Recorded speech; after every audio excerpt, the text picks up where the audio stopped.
ಓಂ ನಾರಾಯಣಂ ನಿಖಿಲಪೂರ್ಣಗುಣೈಕದೇಹಂ ನಿರ್ದೋಷಮಾಪ್ಯತಮಮಪ್ಯಖಿಲೈಃ ಸುವಾಕ್ಯೈಃ ಅಶ್ಯೋದ್ಭವಾದಿತಮಶೇಷವಿಶೇಷತೋಪಿ ವಂದ್ಯಂ ಸದಾ ಪ್ರಿಯತಮಂ ಮಮ ಸನ್ನಮಾಮಿ. ತಮೇವ ಶಾಸ್ತ್ರಪ್ರಭವಂ ಪ್ರಣಮ್ಯ ಜಗದ್ಗುರುಣಾಂ ಗುರುಮಂಚಸೈವ ವಿಶೇಷತೋ ಮೇ ಪರಮಾಖ್ಯ ವಿದ್ಯಾ ವ್ಯಾಖ್ಯಾಂ ಕರೋಮ್ಯನ್ವಪಿ ಚಾಹಮೇವ. ಓಂ ಓಂ ಅಥಾತೋ ಜಿಜ್ಞಾಸ. ಓಂ ಅಂಶಾಂಶಿನೋರಭೇದೇನ, ಅದೇ ತಾನೆ ಸಾಮಸ್ತ್ಯ. ಭಾವೇವ ಅಭಿನ್ನೋ ಭಗವಾನ್ ಸ್ವೇನ ತದನ್ನೇನ ವಿಭೇದವಾನ್ ನಿತ್ಯಾ ಧರ್ಮಾಸ್ತದೀಯಾಸ್ತು ಸರ್ವೇಪಿ ಅಸ್ಮಾನ್ ನೈವ ಭೇದಿತಾಃ. ಒಟ್ಟಾರ್ಥರೇನು? ಅಭಿನ್ನಃ ಭಗವಾನ್ ಸ್ವೇನ, ಪರಮಾತ್ಮ ತನ್ನ ಗುಣ ರೂಪ ಮೊದಲಾದವುಗಳಿಂದ ಅಭಿನ್ನ, ಸ್ವಗತ ಭೇದ ವಿವರ್ಜಿತ. ತದನ್ನೇನ, ಉಳಿದವರೊಂದಿಗೆ ವಿಭೇದವಾನ್, ಅತ್ಯಂತ ವಿಲಕ್ಷಣವಾದ ಭೇದವನ್ನು ಹೊಂದಿದ್ದಾನೆ. ನಿತ್ಯ ಧರ್ಮಾ ತದೀಯಾಸ್ತು, ಅವನ ಧರ್ಮಗಳೆಲ್ಲ ನಿತ್ಯ, ಸ್ವಾಭಾವಿಕಿ ಜ್ಞಾನಬಲ ಕ್ರಿಯಾಚ. ಸರ್ವೇ ಅಸ್ಮಾನ್ ನೈವ ಭೇದಿನಃ, ಆದರೆ ಅವನೆಲ್ಲ ರೂಪಗಳು ನಿತ್ಯವಾದ ಧರ್ಮಗಳೆಲ್ಲ ಅವನಿಂದ ಎಂದೂ ಭಿನ್ನವಾಗಿಲ್ಲ. ಜ್ಞಾನಾನಂದಾದಿಗಳಿಗೂ ಪರಮಾತ್ಮನಿಗೂ ಏನಿಲ್ಲ, ಯಾವುದೇ ವಿಧವಾದ ಭೇದ ಸರ್ವಥಾ ಇಲ್ಲ. ಸಾಮಸ್ತ್ಯ ಖಿನೋ ಅನ್ಯತ್ರ ಉಭಯರೂಪಿಣಃ ಭಾವೇ ತ ಏವ ಚೋಚ್ಛೇದಾಃ ಛೇದ್ಯಾಃ ತದನ್ನೇ ಚ ಸಮಸ್ತಶಃ. ಉಚ್ಛೇದಿನಃ ಅನ್ಯತ್ರ ಧರ್ಮಾಃ ಉಭಯರೂಪಿಣಃ. ಕೆಲವೆಲ್ಲ ಸಾಮಸ್ತ್ಯವನ್ನು, ಸ್ವರೂಪವನ್ನು, ಸ್ವಾಭಾವಿಕ ಧರ್ಮಗಳೆಲ್ಲ ಬೇರೆ ಕಡೆಗೆಲ್ಲ ಎರಡು ಧರ್ಮಗಳಿದೆ. ಒಂದು ಬಾಹ್ಯ, ಒಂದು ಇದು ಬಾಹ್ಯ ಮನಸ್ಸು, ಆಂತರಿಕ ಮನಸ್ಸು, ಹೀಗೆಲ್ಲ ಭೇದ ಇದೆ. ದೇವರಿಗೆ ಮಾತ್ರ ಅಂಥದ್ದು ಯಾವುದೂ ಇಲ್ಲ. ಭಾವೇ ತೇವ ಚ ಉಚ್ಛೇದಾತ್ ತದನ್ನೇ ಚ ಸಮಸ್ತಶಃ. ಇದು ಹೊರಗಿಂದ ಅದೆಲ್ಲ ಬಿಟ್ಟು ಹೋಗುತ್ತೆ, ಉಳಿದೆಲ್ಲ ಸ್ವರೂಪವಾಗಿರುತ್ತೆ. ದೇವರಿಗೆ ಸ್ವರೂಪ ಬಾಹ್ಯ ಅಂತ ಎರಡು ವಿಧವಾದ ವ್ಯತ್ಯಾಸ ಇಲ್ಲ. ಅಂಶಾಂಶಿನೋರಭೇದೇನ ತ್ವಾಂಶ ಸಂಯೋಗ ಏವ ಹಿ ಅಂಶಿನೋ ನಾನವಸ್ಥಾತೋ ಯದ್ಯಪಿ ಅಂಶೇಷು ಅಂಶಾಂಶಿನೋರಭೇದೇನ, ಅಂಶ ಮತ್ತು ಅಂಶಗಳಿಗೆ ಏನಿದೆ ಸಂಬಂಧ, ಅಭೇದ. ತು ಅಂಶ ಸಂಯೋಗ ಏವ ಹಿ, ಅಂಶದ ಸಂಯೋಗ ಮಾತ್ರ, ಅಂಶೀಯ ಸಂಯೋಗನೂ ಆಗುತ್ತೆ. ಹೇಳಿಲ್ಲ ನಿನ್ನೆ, ಇಡೀ ಒಂದು ಮಡಿ ಬಟ್ಟೆ ಒಂದು ಭಾಗ ಮುಟ್ಟಿದ್ರು ಇಡೀ ರೀತಿಯಲ್ಲಿ. ಯಾತಕ್ಕೆ ಹಾಗಾಯಿತು ಅಂದರೆ ಅದಕ್ಕೆ ಅಭೇದ ಇರೋದ್ರಿಂದ. ಇನ್ನೊಂದು ಬಟ್ಟೆ ಮುಟ್ಟಿದ್ರೆ ಆಗಬೇಕಾಗಿಲ್ಲ, ಅದು ಕನೆಕ್ಟ್ ಆಗಿದ್ರೆ ಮಾತ್ರ ಏನಾಯ್ತದೋ ಮೈಲಿಗೆ ಆಗತ್ತೆ. ಆ ರೀತಿ ಅಂಶನೋ ನಾನಾವಸ್ಥಾ ಅಥೋ ಸಂಯೋಗ ಒಂದೇ, ಸಂಯೋಗ ಒಂದೇ, ಸಂಯೋಗದ ಒಪ್ಪಿಗೆ ಅಭೇದ ಹೇಳಿ ವಿಶೇಷ ಬಲದಿಂದ ಅದನ್ನು ಕೂಡಿಸ್ಬೇಕು. ಅದು ಮಾಡದೆ ಹೋದ್ರೆ ಏನಾಗುತ್ತೆ, ಆಸಕ್ಕ ಮತ್ತೊಂದು ಸಂಯೋಗ, ಮತ್ತೊಂದು ಸಂಯೋಗ, ಮತ್ತೊಂದು ಸಂಯೋಗ ಅಂತ ಹೇಳಿ ಅದು ಅನವಸ್ಥೆ ಕಾರಣವಾಗುತ್ತೆ. ಅನವಸ್ಥಾ ದೋಷ, ಅನವಸ್ಥಾದಯೋ ದೋಷ ಸತ್ತಿ ವಸ್ತು.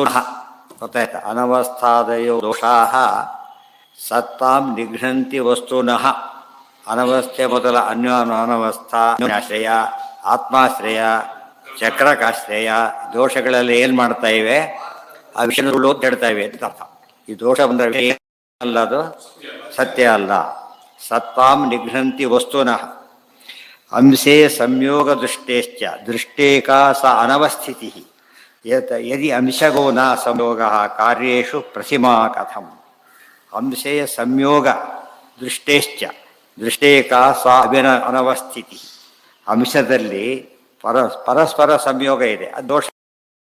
ಸಂಯೋಗ ಇದ್ದಾಗ ಭೇದ ಅಂತ ಹೇಳಬೇಕು. ಈ ಸಂಯೋಗ ಅಂಬೋದು ಸ್ವಲ್ಪದ್ದೇ ಹೊರತು ಬೇರೆ ಅಲ್ಲ, ಅದು ವಿಶೇಷ. ಅವಾಗೇನ ಅವಸ್ಥಿತಿ ಸಾ ಇಲ್ಲಿದೆ, ಇಲ್ಲೇ ಇಲ್ಲ.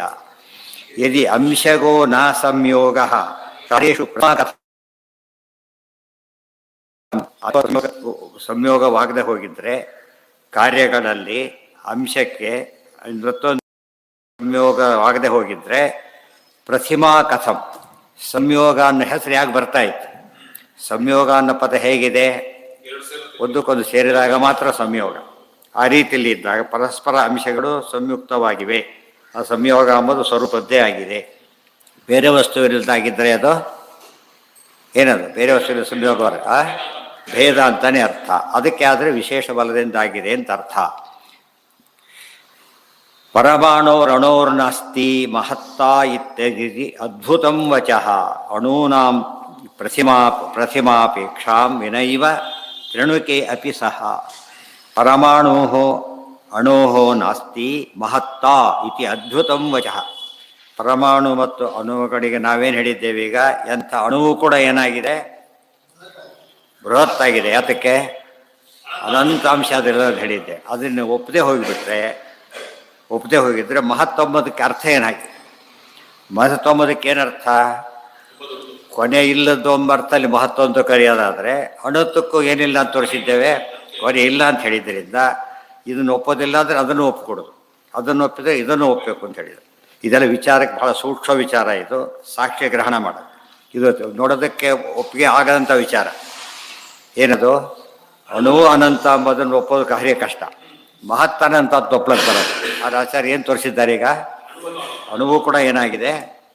ಅನಂತವಾಗಿದೆ. ಇದು ನೋಡೋದಕ್ಕಾಗದೆ ಆಗ ಹೇಳಿದ ಮೇಲೆ ಕನ್ವಿನ್ಸ್ ಆಗುತ್ತೆ. ನೋಡಿದ ತಕ್ಷಣ ನಮಗೆ ದೇವ್ರ ಬಗ್ಗೆ ಅಣೋರಣೀಯಾನ್ ಮಹತೋ ಮಹಿಯಾನ್. ಅದು ಹೇಗೆ ಸಾಧ್ಯ? ಅಣುವಿಗಿಂತ ಅಣುವಾಗಿದ್ದರೆ ಮಹತ್ಗಿಂತ ಮಹತ್ತಾಗೋ ಸಾಧ್ಯತೆಯೇ ಇಲ್ಲ.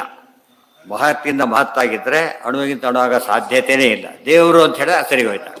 ದೇವರ ಅಚಿಂತ್ಯಾದ್ಭುತ ಶಕ್ತಿ ಅಂದರೆ ಒಪ್ಕೊಳ್ಳೋಕೆ ಬರುತ್ತೆ, ಉಳಿದವರು ಸಾಧ್ಯ ಇಲ್ಲ. ಇವತ್ತು ರಾಯರಂಥವ್ರು ದಿವ್ಯದೃಷ್ಟಿ ಕೊಡ್ತಾರೆ ಅಂತ ಹೇಳಿ ಎಲ್ಲರೂ ಕೊಡ್ತಾರೆ ಅಂತ ಅರ್ಥನಾ? ದಿವ್ಯದೃಷ್ಟಿ ಕೊಡೋದೇನು ಬಂತು? ದೃಷ್ಟಿ ಕೊಡಲಿಕ್ಕೆ ಬರೋದಿಲ್ಲ. ಆದರೆ ಅವರಿಗೆ ಯಾತಕ್ಕೆ ಸಾಧ್ಯ ಆಯಿತು? ದೇವರ ಅನುಗ್ರಹ, ದೇವರ ಸಾಕ್ಷಾತ್ಕಾರ ಮಾಡ್ಕೊಂಡಿದ್ದಕ್ಕೆ ಹಾಗಾಗಿದೆ. ಅವಾಗ ಸಮಸ್ಯೆ ಬರಲಿಲ್ಲ.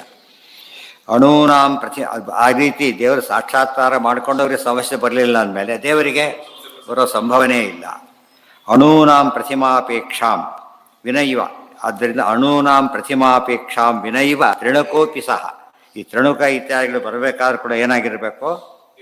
ಈ ಕಾನ್ಸೆಪ್ಟ್ ಒಪ್ಪಿದ್ರೆ ಮಾತ್ರ ಸಾಧ್ಯ.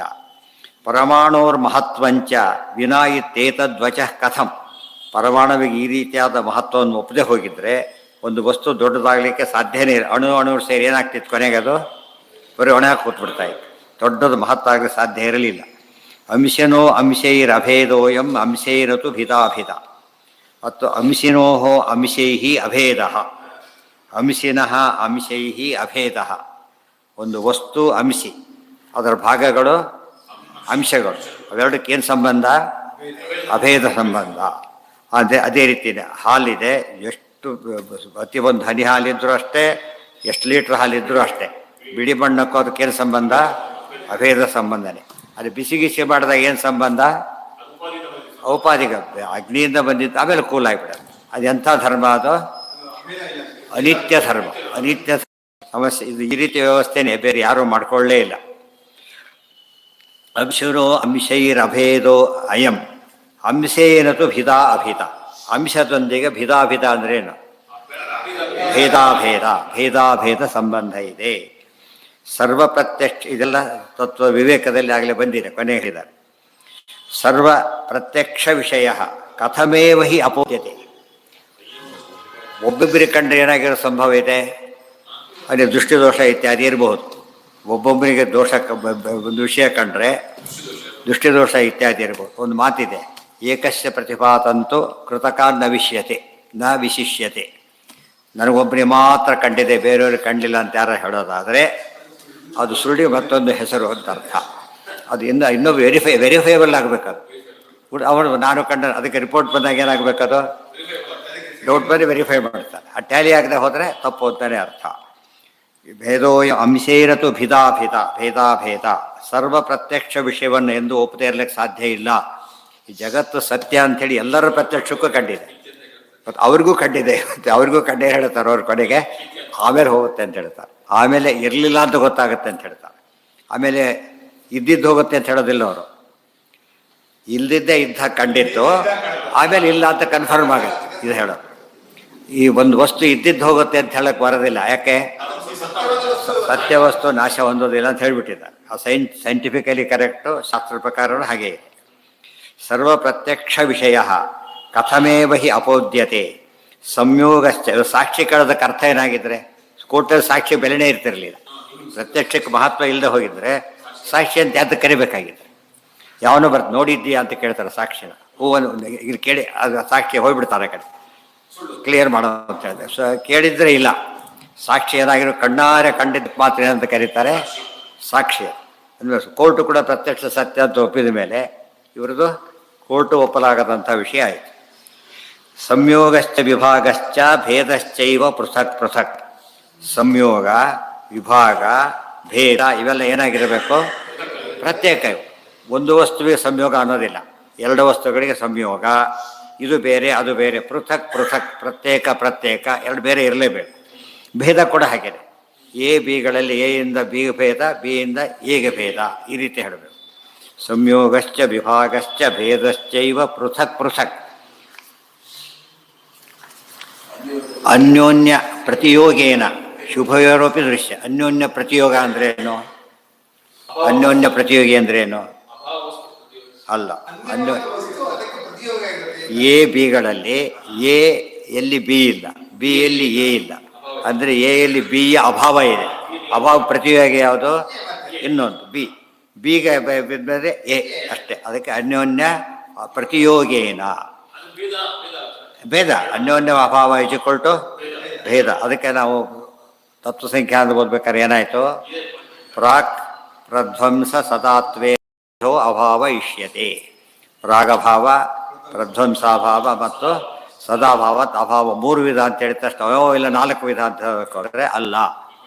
ಹೆಸರಿಟ್ಟಿದೆ ಅನ್ಯೋನ್ಯ ಹೆಸರಿಟ್ಟಿದ್ದಾನೆ ಅಷ್ಟೇ. ಹೆಸರಿಗೆ ಆ್ಯಕ್ಚುಲಿ ಏನದು ಭೇದದ ಇನ್ನೊಂದು ರೂಪ ಅಷ್ಟೇ. ಘಟದಲ್ಲಿ ಪಟ ಇಲ್ಲ, ಪಟದಲ್ಲಿ ಘಟ ಇಲ್ಲ.